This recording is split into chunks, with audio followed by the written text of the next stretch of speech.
Alright, what's up everybody? This is Isaac from the YouTube channel Overzealots, and you're probably going to be watching this on my second channel, Underzealots, which is a very creative spin on the name Overzealots. I thought it would be very clever to name my second channel that. Originally, I was thinking about making this video as a live stream in a live format, but I'm still too much of a noob to do that, and I don't want to have a bunch of people in there and you just have to watch me fiddle and deal with technical issues. So as I'm learning, I thought it would be fun for me to use OBS, which is like the streaming software, and react to an old video of mine that I've been getting a lot of slack for. What I plan to do with this second channel is live stream on it semi-consistently, maybe like one time a week. But before we get to that point, A, like I said, I want to get more comfortable with the software, and B, I kind of want to direct the subscribers of the Overzealous channel over to the Underzealous channel, so that when we do decide to do that, there will be people willing to watch it, ready to watch it, chatting up a storm in the chat. So what we're going to do today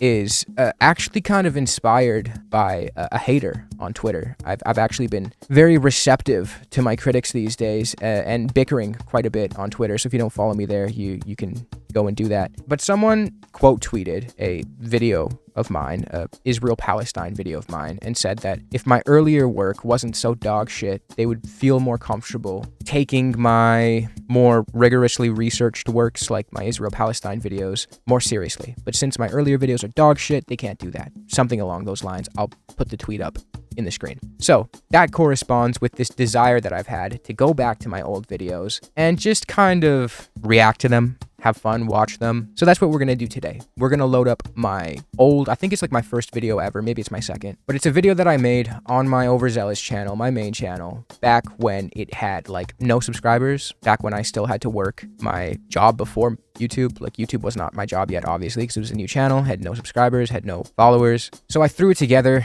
in like a couple hours, maybe a day, 2 tops, whenever I had a few hours to fuck around. And as a consequence of that, and as a consequence of me not taking it seriously, the video sucks. It sucks ass. I responded to the person who levied the original criticism that inspired this video on Twitter, and I agreed with them. I said, yeah, you're right. That video, it kind of blows. I didn't have any subscribers at the time. I wasn't taking it serious, yada, yada, yada. But long story short, what we're going to do today is we're going to go back to that video. It's called Socialism Always Fails, a Dishonest Claim, and then in parentheses, 3 times it worked. What a fucking dog shit title. But we're going to go through it. We're going to watch it. We're going to have fun. We're going to react. If you are into this kind of format where it's just kind of me rambling and joking and not taking it too seriously as opposed to my main channel videos, then subscribe to Underzealots, my second channel, and we're hopefully going to start doing this in a live format sooner than later. All right, let's get into it. Boom. Look at that swift transition. I'm already a streamer. Hassan Piker, you're done, bro. You're so done once I get a grasp on this. Overzealots, Socialism Always Fails, a Dishonest Claim, 3 times it worked, being reviewed by Overzealots a year and a half in the future, who is mad at younger Overzealots for making some fucking dog shit content. Let's go. The idea of socialism has become very popular. Failed in all countries where attempted. Every time a country started down the socialist path, it because failed. Marxism doesn't work as a positive thing, as a way of running an economy. Marxism ruins everything. Before we get into this, when I started this video, it was supposed to be about highlighting successful dog. The nose ring too. Wow, I looked a lot younger, actually. I would say I kind of glowed up. Is glue no, that's not. That's like the adhesive. I feel like I glowed up since this time. This is irrelevant. This has nothing to do with the actual substance of the video, but I look like a decrepit rat in this video. I look like I just crawled out of a sewer. What a fucking mess. Let's go. This is gonna be awesome. Socialist experiments, which it's nose ring too, bro. You guys successfully bullied me into taking out the nose ring because I kept on getting comments and criticism from people who were like, I would take this guy serious if he didn't have a nose ring. Well, fuck you. Now I have no nose ring, so I'm holding you to what you said you would do if I took my nose ring out, which is take me seriously, you motherfuckers. Still is. But as I kept researching and reading, a common theme popped up. Whenever a socialist state started to see success, it was immediately met with Western-backed sanctions or coup d'etats. Now, this is something I already knew, but I didn't fully contend with this fact until I was 2 days into editing this video. That's when I realized I was asking. That's cap. There's no way this video took more than 2 days. There's no chance. The wrong question. I should have been asking, does socialism always fail? And if it does, is it due to an integral flaw with the concept? Or is it due to constant stifling from the imperial core? I'll leave that up to you. For the record, guys, I don't like walk back the points that I'm making in this necessarily. Like, I agree. The main obstacle for a lot of these socialist experiments has been meddling from the imperial core. That's not something I've changed my mind on. The main issue that I have with this video is just it's poorly sourced. Whenever I like back up or substantiate a claim, I flash like a fucking Wikipedia article, which is to be expected. It's my first video or whatever. But it's also going to bring in reasonable criticism. I'm not going to be mad at someone if they're like, yeah, this video is kind of stupid because you're substantiating your claims with fucking Wikipedia. Do I look like fucking Stephen Bennell? Am I Destiny? So I don't blame people for having that criticism of my earlier work. Here is the video. A common response by the left to the claim that every socialist experiment failed is to claim that those failed socialist states weren't truly socialist. This is a claim I don't necessarily disagree with, by the way. I do believe that many old communist states devolved into tyranny and state capitalism due to the fact that the old oppressive dynamic between the bourgeoisie and the proletariat wasn't appropriately challenged or dismantled. Instead, the state just mirrored that same dynamic, resulting in the people's subordination to the state instead of their subordination to the capitalist class. This is a contested topic, but we don't even need to argue on these grounds. For the sake— All right. Do I still hold this belief? Do I still look back at, say, the Soviet Union or Mao's China or whatever it may be with contempt and think poorly of them and think that they're not socialist or they betrayed socialism? No, I don't.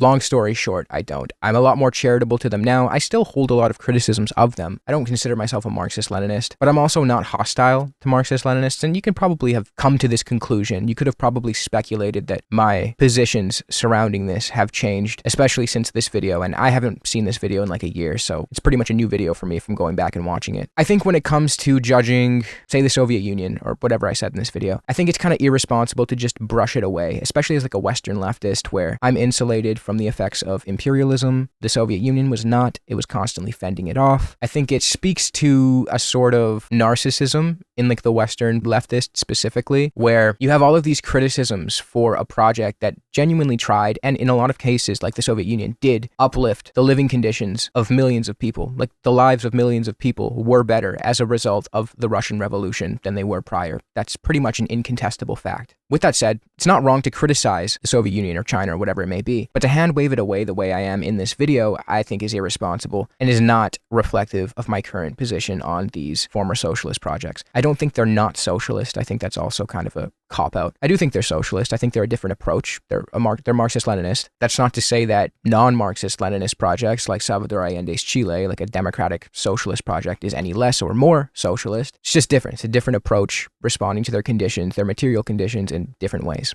That's all it is. For the sake of this video, I will not invoke the "it was state capitalist" argument. Another common approach to the claim that every socialist— Why was I doing that with the— I think that's like a flanger or a phaser. For those who don't know, you probably do because I've said it before, but I'm an audio engineer, so I work with audio. That was my job prior to starting the channel, and I don't know what the fuck I was doing with like these phasers and these flangers. I stopped because people told me they were annoying, but I don't know why I thought this shit was tight when I was doing it. State was a failure is to hype up the accomplishments of past totalitarian regimes like the Soviet Union. Now, I'm very critical of the USSR and their egregious human rights violations, but we should be able to highlight and, more importantly, learn from what they did manage to accomplish and do so without playing defense for them. And that leads me to how. What the fuck? Why the fuck is there an image of Pol Pot's killing field skull, a photo that resembles the killing fields or is from that era in Cambodia when I'm talking about the Soviet Union? As if, what the fuck am I doing? Okay, for those who may be confused as to why I'm flabbergasted right now, Pol Pot's Cambodia is not indicative of a Marxist or socialist project in any regard. The Khmer Rouge they were essentially like Western puppets at one point. The US was holding their seat at the UN. These are not principled anti-imperialist, socialist, communists, Marxists in any way. It's kind of strange for me to have lumped them in, even implicitly with this photo, with the Soviet Union. And even in that commentary on the Soviet Union, like, yeah, there are issues with the human rights record in the Soviet Union, but they're also not as bad as I originally thought they were when I made this video. This is a very libbed out video. Szymanski's Human Rights in the Soviet Union is a book that I read in the months after releasing this video and actually played like a large role in changing my mind and making me more receptive to the project, more understanding, open-minded, and something I I would recommend you guys read if you're on the fence about it, or if you believe in a lot of the things that we're indoctrinated to believe in the West about the Soviet Union. Like, I'm not going to sit here and say it was fucking perfect. It was sunshine and rainbows. A lot of things that I don't like. Like, I don't like the ethnic deportations and the ethnic consolidations. It's not something I would ever defend in any other context, so I wouldn't defend it in the Soviet Union. But a lot of the things that are said about the Soviet Union is bullshit, and they've been bullshit from the jump ever since, like, the Americans would say that they would be nationalizing women and, like, eating babies. It's always been a lot of hyperbole. And when it's not hyperbole, it's kind of like taking an issue that is prevalent in the West and then saying, well, the Soviet Union does this as well, and the way they do it is so much worse. Like, take gulags, for example. I'm not defending gulags, okay? I'm not. But I'm just saying the American carceral system is not that fucking great. So for an American to sit here and go, well, the gulags in the Soviet Union were atrocious, they were horrible. And don't get me wrong, they were fucking bad. But conditions are also fucked up in the West when it comes to their carceral systems. It's kind of like a pot calling the kettle black situation. And the reason I'm saying this is not to excuse any of the atrocities that any state has committed, but just to kind of put it in a holistic perspective where we can have a dialogue about it, understand how it existed, why it existed, where it existed, and what it existed in contrast to. Leads me to how, in this video, I will delineate between what I consider to be successful. What the fuck am I doing? What the actual fuck am I doing? Chile, Cuba, Guatemala, and unsuccessful. China? Why would China not be successful? I don't know, man. Socialist experiments. The three major criteria I will use to determine if a socialist experiment was a success are: 1, it improved the quality of life for the most amount of people. Okay, just off that, China would absolutely fit that criteria, so I don't know why I precluded it from the conversation. 2, it replaced a regime that was significantly worse. And I think literally all of them. 3, it did so without resulting in any sort of human rights catastrophe. So it replaced something that was worse than it, it improved the quality of life for the majority of people, and it did so without a human rights catastrophe. This is so incredibly vague, and it doesn't take into consideration so many different variables. You want to talk about the Soviet Union, you want to talk about China. Do famines count as human rights catastrophes even if they aren't intentional? Let's take China. Let's take the famine that occurred during the Great Leap Forward. Can you say that that was a human rights catastrophe that was carried out because Mao wanted to murder millions of people? Of course not. Not even close. It was a famine. There were famines that took place in China prior to Mao, and the ones that took place under Mao were the last ones that China ever experienced after they built the infrastructure and precluded that from ever happening again. It's just very vague criteria. I don't know why these 3 points, it just seems kind of arbitrary that these 3 points be what makes or breaks a successful socialist project. Catastrophe. A few things I want to really quickly touch on before we get into the thick of this video. Oftentimes, when a socialist country experiences economic or political hardship, there are anti-communists ready to gleefully bask in its suffering so that they could place the blame on socialism. I shouldn't have to point out how obviously inhumane this is. I would not point to the crippled economy of Argentina at the hands of anarcho-capitalist Javier Milei and gloat about how superior my ideology is. There's a lot of real people bearing the brunt of his stupidity.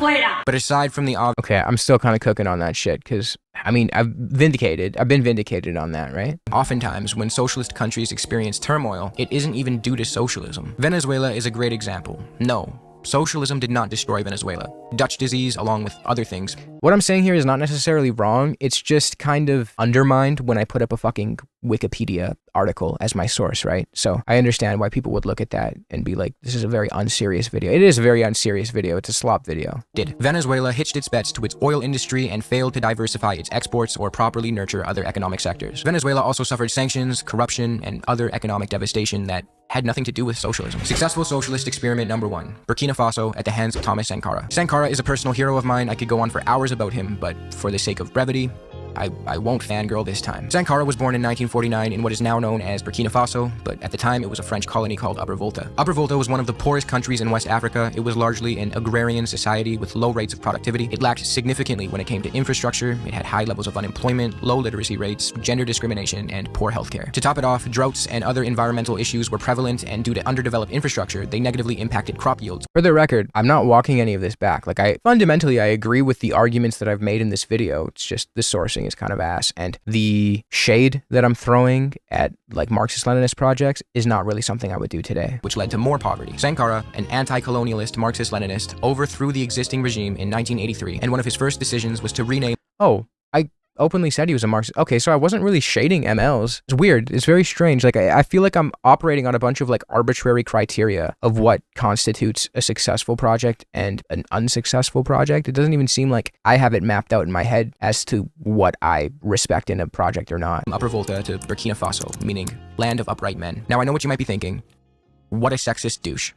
Women lived there too, Thomas. But he was actually based as hell when it came to gender discrimination. This little pamphlet is a copy of his 1987 Women's Day speech, where the central thesis is that the revolution could not prosper without the emancipation of women. He also prohibited both female genital mutilation and forced marriages. In addition to this, he built schools, water reservoirs, medical centers, raised the literacy rate, planted 10 million trees to combat desertification, vaccinated millions against meningitis, measles, and yellow fever, and for those who think socialism is an economically unsound theory, Sankara improved the economy and agriculture so drastically that within only 4 years, UN analysts declared the country food self-sufficient. Unfortunately, this story does not have a happy... I mean, everything I'm saying here is accurate. I just wish I substantiated it with better sourcing.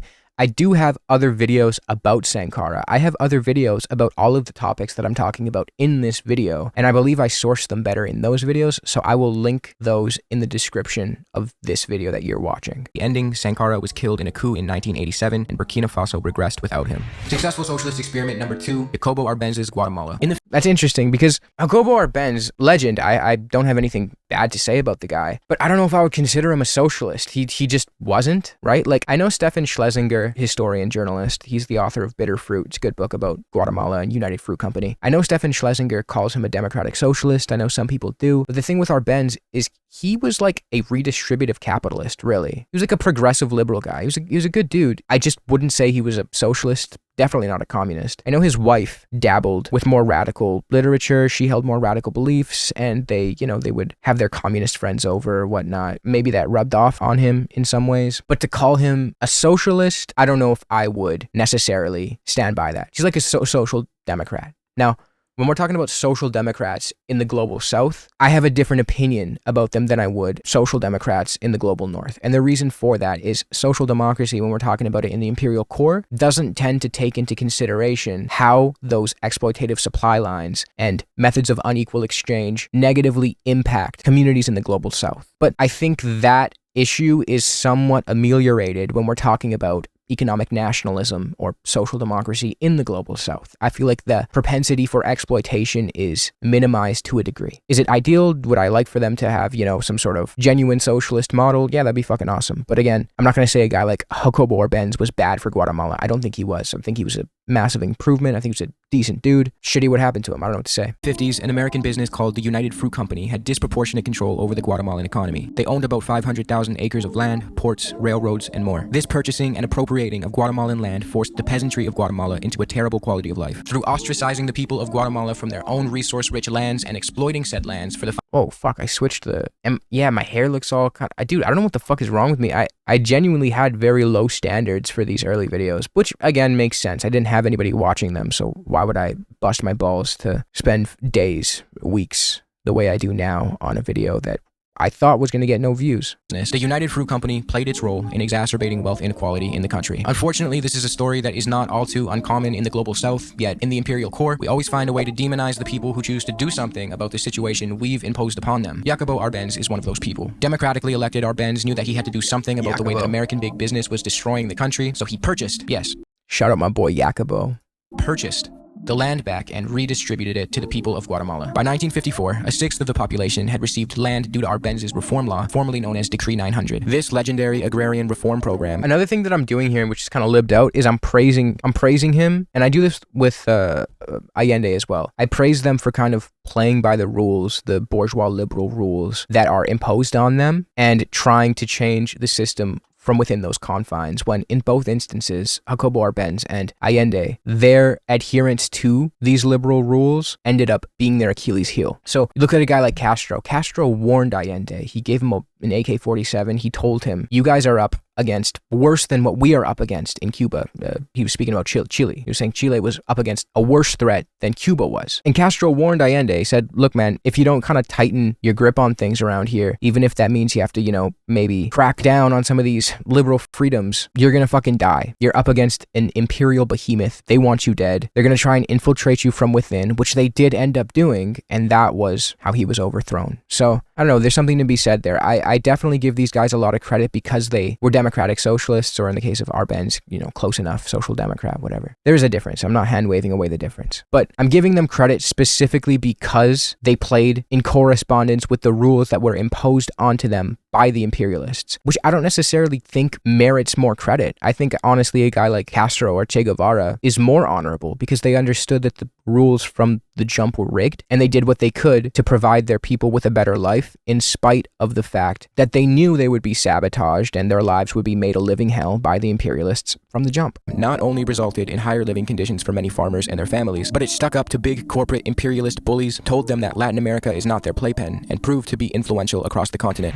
The Americans subsequently funded, launched, and orchestrated the coup that exiled Arbenz. This CIA operation was called PBSuccess if you want to read more about it, but there was a certain individual. I have a better video on PBSuccess. I'll link it below. It's sourced better. It's not this fucking slop. Individual who was living in Guatemala at the time, and he happened to witness all of this and take inspiration from Arbenz and his policies, and that individual was Che Guevara. Successful socialist experiment number 3, Salvador Allende's Chile. Now this case is one that I think is Allende. Very nuanced, but I firmly believe that Allende's Chile, when all was said and done, was a successful implementation of socialist policy. Why am I like sweaty, bro? Like, why do I look like I'm fucking frazzled? My hair's all fucked up. I look sweaty. I look like I just got back from the gym. And I'll explain why. Salvador Allende was a democratically elected socialist who nationalized mines, telephone lines, and more in Chile. His socialist policies raised the quality of life for many Chileans, helped the country fight back against inflation that was ravaging not only the country, but most of the continent. He lowered unemployment, and he helped create the Chilean National Health Service, which was the first program in the Americas to guarantee universal healthcare. All of these achievements occurred within the first year of his presidency and proved how quickly good policy could turn a country around. Now, if you can sense a but coming in my delivery, you would be right. Allende's socialist policies were working well until the second year of his term. American intervention in Chile became so aggressive and overbearing that it's hard to believe any country, socialist or not, would be able to hold its own. The American government and American economists, namely Milton Friedman, did whatever they could to meddle with the Chilean economy. Friedman was a notorious economist who promoted economic theories of mass privatization, defunding social programs, and overall hypercapitalism. He was one of the faces of neoliberal economics at the time. The Americans launched the Chile Project in the 50s with the goal of turning Chile into a massive neoliberal experiment. I mean, the things that I'm saying here are mostly correct. Like, if you don't want to go off the Wikipedia page, which I suggest you don't, Naomi Klein's The Shock Doctrine, she talks about this. I can also link a couple other books that I've read for my later videos about this topic in the description. But what I'm saying here is broadly accurate, right? Neoliberal economists were trained in the Chicago school, and Chile was understood to be like a testing ground for neoliberalism, and they understood that Pinochet, the strong man, would be the muscle by which they could force this experiment, and anybody who stood in the way of trying out this neoliberal economics in Chile was often killed or tortured. My girlfriend's family, they had to flee because of that. So, I mean, the things I'm saying are not wrong. It's just sloppily presented.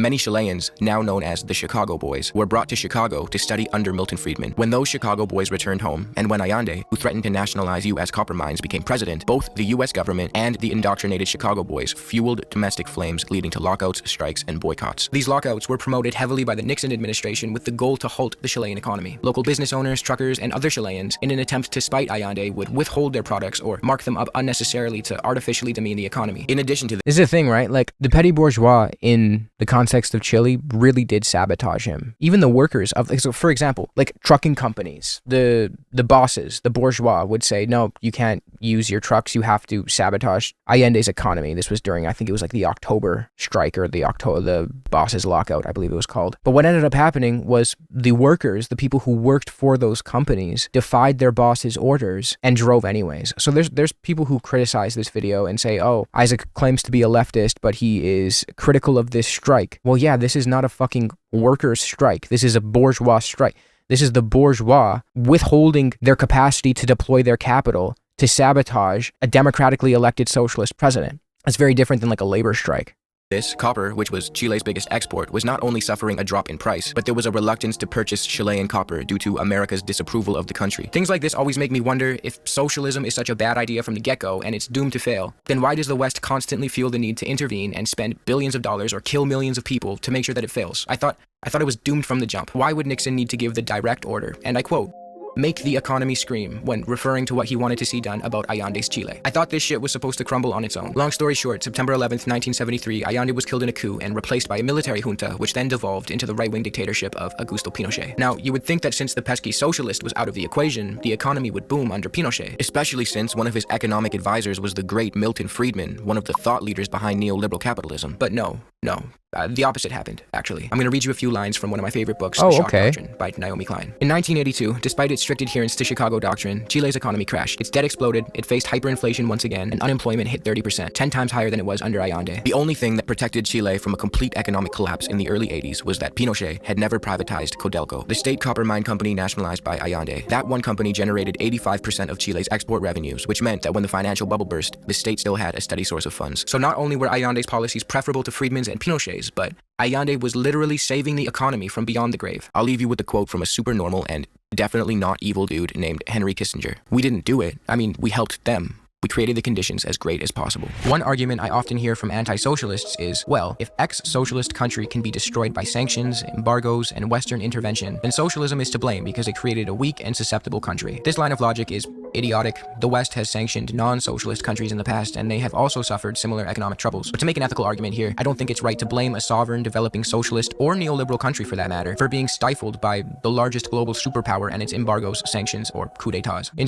I don't disagree with anything I'm saying here. I just feel like I need to stop this and just fill you guys in. I'm not walking any of this back. The only thing that I really walked back so far is my kind of hand-wavy condescension about like the USSR, while still holding reasonable critiques of it. But I'm definitely not as much of a hater as I was a year ago when it comes to the USSR or China. Like, I don't know why I wouldn't consider China to be a successful project. Is it because of the famine? Is that what like my thought process was? I don't know. It's strange. And I guess I do consider Cuba at this point to be a successful project because I put an image there, and that implies that I do believe that that was one of the successful projects. I also have a Che Guevara portrait behind me. Cuba's economic model, especially at certain times in the 70s, was very similar to the Soviet Union. It was very similar. Like, their economies were deeply linked, especially in the 70s. It's very strange. It doesn't make a lot of sense to me. But again, I'm not walking these arguments back. I still think very highly of Allende, Arbenz, despite me not really considering him a socialist now. It's more of like, he's more like an economic nationalist. And Thomas Sankara. These are people that I think very highly of. I'm not taking that back. And also, the thing that's pissing me off about this video is all of the location changes. It's an 11-minute video, and I've changed locations like 4 times and outfits the same amount. I might like trying to be ContraPoints, but less of a lib, even though I'm still kind of a lib in this video. I don't know what I'm doing. I do kind of look a little jacked in this though. Like, my arm looks a little larger here than I do now. Fuck. Gotta get back into that. God damn it. America, being the richest country in the world where one of the primary causes of premature death is treatable illness, is not only a pragmatic and logistic failing, but a moral abomination. That's all from me. If you liked the video, let me know in the comments, like and subscribe, and if you hated it, tell me why. God damn, bro, that was rough. I mean, a couple weeks ago, I made a video where, even this is a better video. This video defending socialism. Does socialism always cause disaster? What was it? The idea of socialism has... Holy shit, 841K? Oh my god. Wow, I didn't know this had that many views. What are the comments on this? Shoot slag. Why can't you run? Yeah, like, I mean, I agree with this. Like, I agree with the fundamental premise of the video. Socialist projects, it's kind of hard to judge them because they're constantly being fucked with. That's not something I've changed my position on. If I had to rate the video, if I had to give it like a score out of 10, I would give this a 6. I would give it a 6. Too many location changes, too many costume changes. I thought I was like fucking ContraPoints for a bit there. The editing is kind of weird. The phaser effect on my vocals at time is a bit jarring. The research is, I mean, like, the things that I'm saying aren't necessarily inaccurate, as I've said like a million times already, but the sourcing is horrible. Fucking Wikipedia. When you watch an overzealots video today, if I was like substantiating all of my claims with Wikipedia, that would be unacceptable, right? So, bad sourcing, decent arguments, kind of libbed out on some like socialist projects that I don't hold the same opinions on today. Fundamental thesis, still something I would stand behind. So, I guess we could find the beauty in it then, right? Anyways, if you guys like these kind of videos where we go back and react to the older overzealots videos and I kind of update my opinions and just kind of in an off-the-cuff manner explain to you why I've changed my mind, and like, you can kind of tell this is a casual video. I'm not putting like a ton of thought into the things I'm saying. I'm just kind of yapping. Just let me know. I'll do more of them. I will do this in like a live capacity once I figure out how to do that properly. I'm getting the grip. I'm getting a grip on OBS, and I'm starting to understand how this works. So I'm thinking like Sundays, maybe 10 a.m. PST. We'll do like a couple hours every week. We could talk about a bunch of things. You can bust my balls in the chat, ask me a bunch of stuff. And then from there, I'll just like, I don't know, fucking post those as videos on the Underzealots channel. All right, guys. Thanks for watching this. Have a good day. And you guys are awesome and the best.